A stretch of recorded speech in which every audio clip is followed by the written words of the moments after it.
ভিডিওটি সম্পূর্ণ দেখার জন্য অনুরোধ রইল, স্কিপ না করে ভিডিওটি সম্পূর্ণ দেখবে।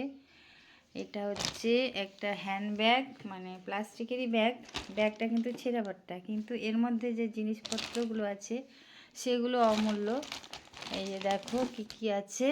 এটা হচ্ছে চার্জার, এটা একটা বাটি, টাপারের বাটি, এটারও দাম ভালোই আছে। আর হচ্ছে এই যে জামা কাপড়, একটা জামা কাপড়, আর হচ্ছে জলের বোতল, আর এটা একটা গিফটের জিনিস।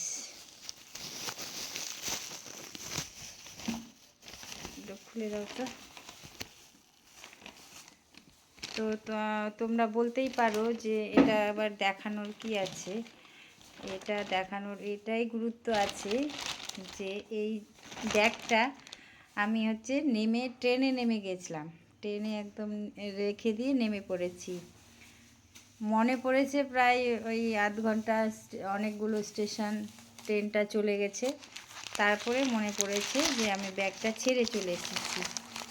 এবার কি করব ভেবে পাচ্ছি না, ভেবে না পেয়ে তখন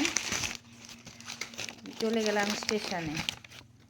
এই দেখো কি সুন্দর গিফটের জিনিস, এগুলো কি হারানো যায়? এগুলো ছেড়ে নেমে গেছিলাম।